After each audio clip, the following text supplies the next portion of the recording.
Welcome, welcome, welcome. TVW Clips. I am Tyson.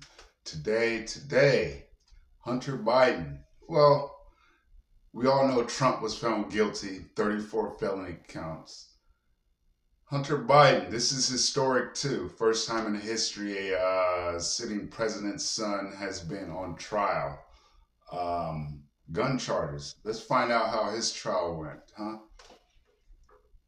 This breaking news at this hour, a guilty verdict in Hunter Biden's federal gun trial in Wilmington, Delaware. The president's son facing 3 felony counts, accused of lying at a federal form about drug use when he bought a gun in 2018, saying he was not a drug user, and prosecutors arguing he illegally had that gun for 11 days.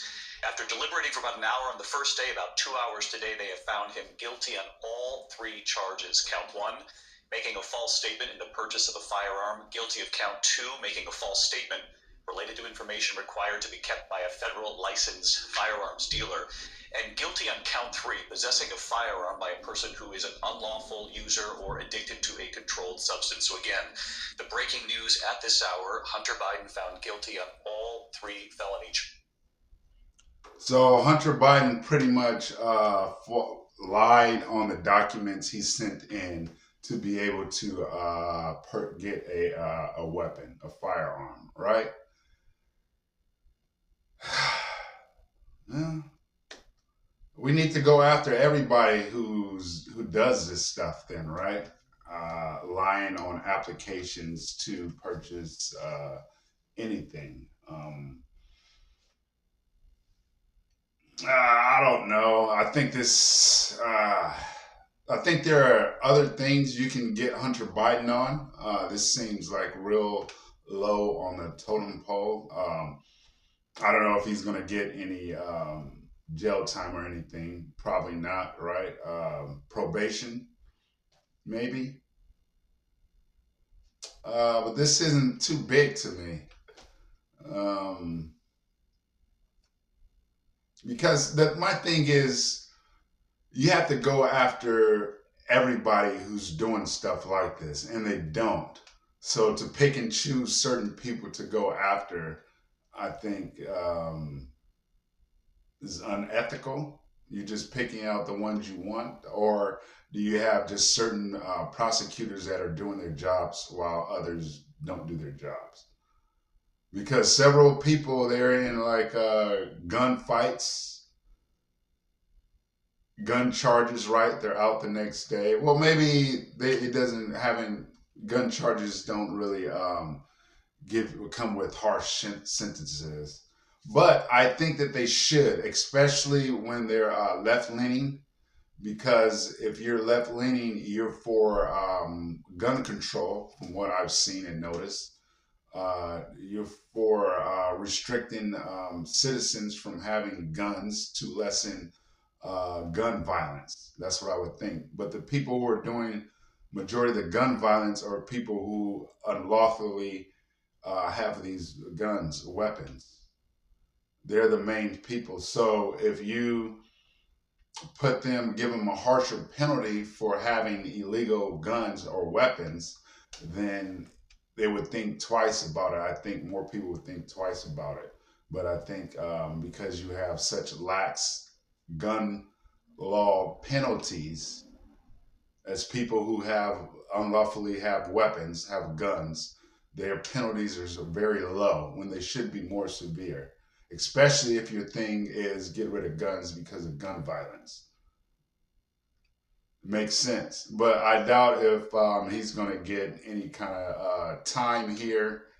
So let's keep going. Let's get right to Terry Moran outside the courthouse. Terry? That's right, David. You've got it. All 3 counts, guilty as charged.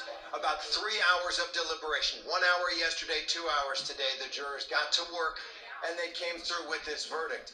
Each of these counts required the jurors to take into account what Hunter's defense was here, which was basically that while he had abused drugs, as he confessed in his memoir, Beautiful Things, as the jurors heard plenty of evidence about, at that time, Hunter Biden said Since he didn't testify, but his lawyer presented evidence that he did not feel that he was actually abusing drugs at that time and therefore was not guilty of these crimes. The jurors rejected that, guilty on all three counts. Hunter Biden arrived in court just before the jury was brought in and read the verdict. Terry. Okay, so we also. Okay, so the big thing in the Trump case was he was in New York City, so you had a biased judge and you had biased jurors. I don't know what the circumstances was around Hunter's case, whether he's a Democrat judge. Well, you know that guy was a Democrat judge because he gave to the Biden campaign, and his daughter is her own entity, but she is a contributor to the Democrat Party.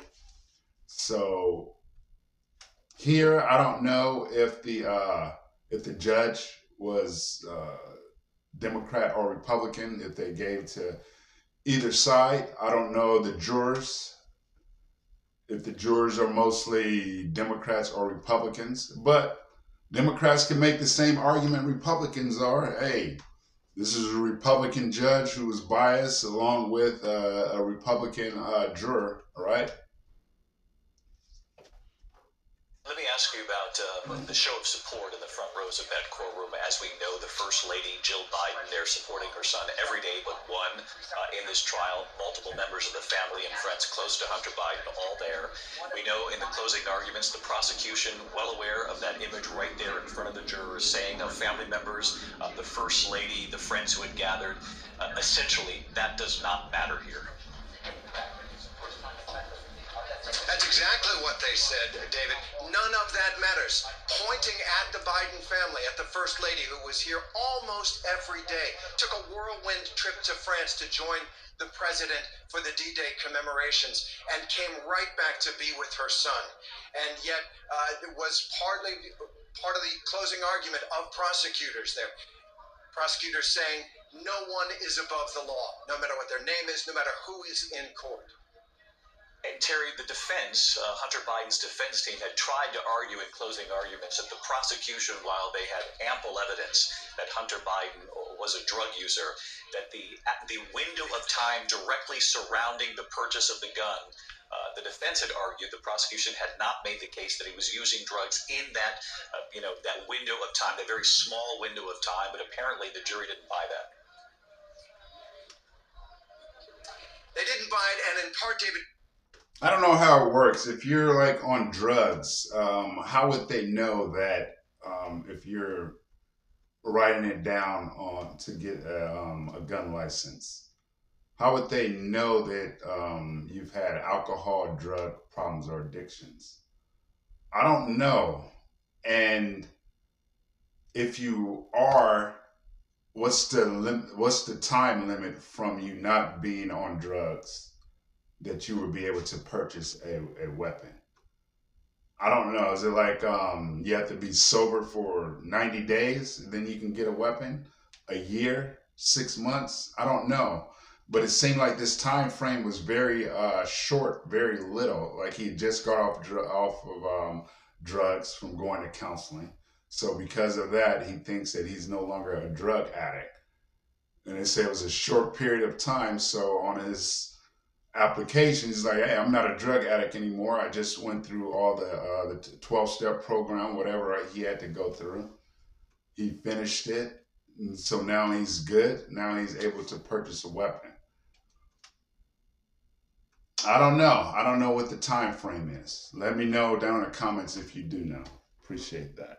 Because of the law that the judge read to them. The judge, as is customary, as is part of the process, reads the jurors the law that they will apply to the facts that they heard in this case. And part of that law was that drug use for the purpose of this law did not have to occur on the day that Hunter Biden bought the weapon and checked that federal form.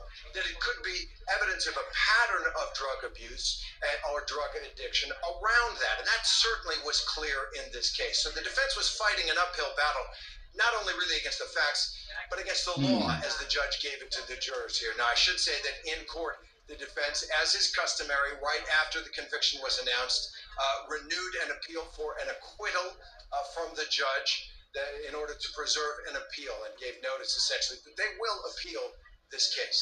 So what happens now, Terry, legally to Hunter Biden? Sentencing next. And these are very serious federal crimes. These are crimes that carry very heavy prison sentences, 10 years each for the false statement and 5 years for the illegal possession of the weapon. Now, that is highly unlikely to be applied to Hunter Biden, anything like that. In this case, experts tell us that for a first offender like him, someone who did not use the gun at all, he just kind of bought it and stuck it in his car, there's no evidence that he was going to use it in any kind of a crime. It would be... That's crazy, really. It does carry a harsh sentence. So how are these people getting off within 24 hours, days? I understand, like, the prosecution don't want to prosecute them, but that's their whole shtick. Getting rid of guns off the street, right? So it does carry harsh penalties. But it's up to the prosecution, I believe, to enact said sentence, right? So highly unlikely for Hunter Biden to see prison time. But these are, as I say, very serious charges, and it may well be that prosecutors will ask for some prison time, given the nature of the charges and given what others might face. Listen. Do not click the stuff. Okay, so all right, so there you have it. So gun charges, Hunter Biden. What do you guys think the sentencing is going to be? I think it'll probably just be probation. I could be wrong, but I doubt it. If you guys think that I'm wrong, let me know down in the comments. I appreciate you guys watching, and you guys have a great day.